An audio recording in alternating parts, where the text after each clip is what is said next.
avait déjà travaillé ensemble sur Empire USA, mais surtout sur Sherman. Et il y avait l'envie de faire autre chose ensemble. Et voilà, en se laissant le temps de discuter, Griffo m'a parlé d'un vieux rêve qu'il avait. C'était un roman qu'il avait beaucoup aimé, qui s'appelle Fanny, qui est un roman d'une femme qui s'appelle Erika Young, qui était du mouvement féministe dans les années 80. Et ce roman est lui-même une réécriture d'un roman du XVIIIe siècle. Et donc, je l'ai lu. L'idée, c'était pas d'adapter ça en BD, d'essayer de synthétiser un peu ce que Werner aimait bien là-dedans et ce qu'il aurait envie de décider comme type d'ambiance. Et donc, partant un peu de ça, j'ai développé mes propres personnages, ma propre histoire.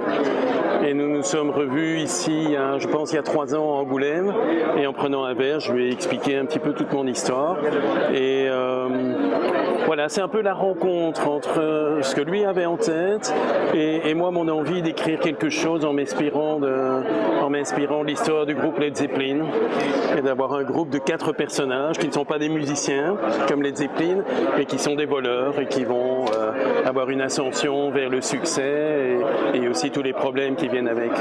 C'est une technique qui me colle vraiment beaucoup plus à la peau que des illustrations, enfin que des simples illustratifs. Sherman était vraiment un travail d'illustration, beaucoup de recherche, etc. Et avec cette histoire, ils ont une approche un peu brute de l'époque, parce que c'est pas historique, c'est une interprétation de la ville autant que les vêtements des personnages. C'est une interprétation de l'ère victorienne, si tu veux. C'est plutôt des vêtements qui pourraient être des artistes rock de l'époque, comme il y avait Slade et Mandeville et tout ça qui portaient aussi des autres formes. Donc c'est une approche très libre de Londres victorienne. C'est aussi mon amour aussi pour l'ambiance de Dickens de l'époque. Donc j'ai essayé de créer un peu cette ambiance-là aussi. J'adore me laisser inspirer par les documents de l'époque. Donc heureusement par internet on trouve vraiment un trésor incroyable.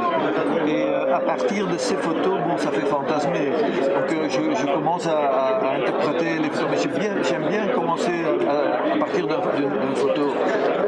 On sait tous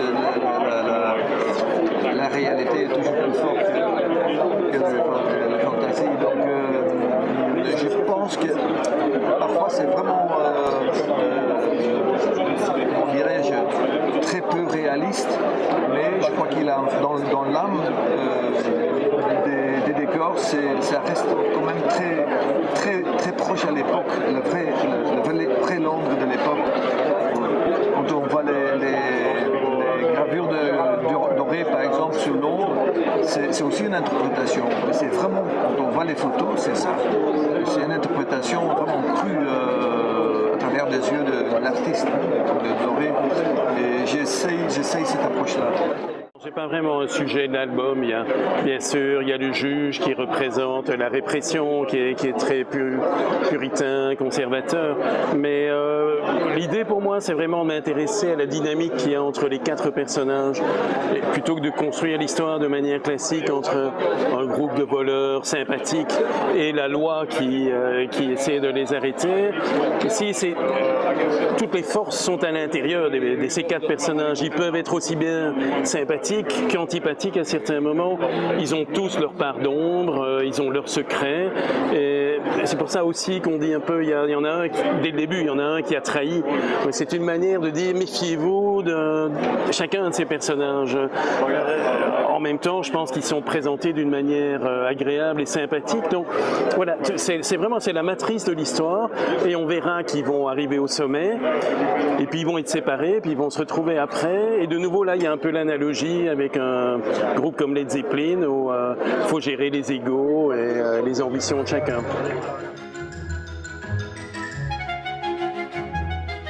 c'est pas parce que le premier tome s'appelle Fanny et que le deuxième tome s'appelle Horwood qu'on va continuer à ce rythme-là. Les tomes 3 et 4 ne sont pas centrés sur les troisième et quatrième personnages.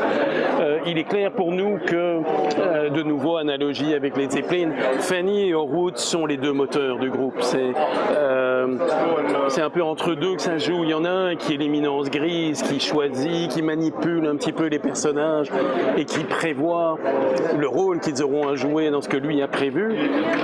Anne, c'est quelqu'un de beaucoup plus instinctif, de probablement moins intelligent, mais qui a une grande envie de vivre, d'avoir des passions, de développer des choses qui vraiment sont importantes pour elle.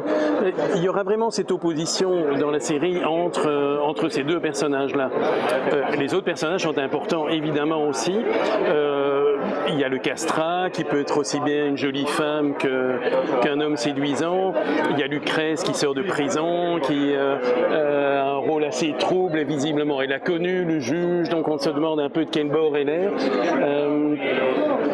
Je pense que le personnage de Fanny est riche justement parce que ce n'est pas l'héroïne qui va mener toute l'histoire, qui est la plus intelligente, qui porte tout sur ses épaules. On découvre l'histoire à travers elle et c'est une introduction aussi à chacun des personnages. J'aime bien qu'elle est très directe, elle est très émotive. C'est juste l'opposé de Horwood, je pense. Je pense que c'est la nature du projet, effectivement. Je veux dire, si on l'avait développé de manière tout à fait classique, où vraiment on avait un groupe de héros et puis la loi qui est contre eux, on aurait développé ça autrement. Seulement, l'idée ici, c'est de montrer qu'à chacun de ces personnages, avec leur vie, avec leur part d'ombre, et comment est-ce qu'ils vont évoluer dans la dynamique du groupe et aussi en étant séparés. Et je pense que pour ça, il nous faut le temps de le développer sur la longueur, mais c'est aussi la raison pour laquelle on a tenu à ce que ces livres sortent à un rythme rapide.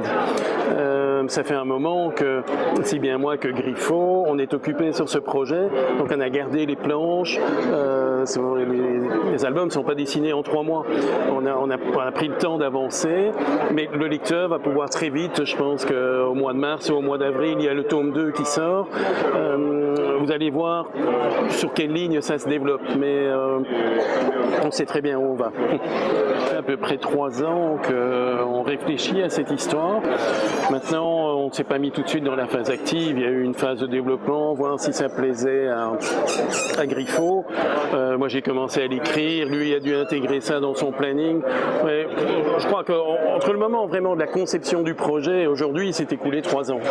C'est pas toujours évident, mais moi je sens que dans les expressions, c'est pas que les visages changent, c'est les expressions sont plus affirmées, je pense, parce que il a plus de données sur les personnages en avançant. Mais ça c'est passionnant pour les personnages, pour le dessinateur, c'est que au moment qu'on sent que ce n'est plus un dessin, mais que c'est vraiment un personnage que tu as en tête avec les caractéristiques, etc., ça mène sa propre vie. Tu dessines uniquement ce qui est dans ce personnage. Donc, elle vous appartient, mais partiellement. C'est surtout Mario qui était le plus difficile pour moi. C'était très difficile de lui donner à la fois un côté très masculin, parce que c'est un type costaud qui sait se battre et tout ça, et en même temps une femme séduisante. Donc au début, je le trouve un peu trop costaud, je sais pas, quand elle est devant la mémoire, mais maintenant je l'ai bien. Fanny. J'aurais tendance à dire à Horwood parce que malheureusement j'ai ce petit côté un peu tourné fort vers l'avenir. Je ne vais pas dire manipulateur, mais disons calculateur peut-être. Parfois je voudrais être un peu plus Fanny, un peu plus instinctif.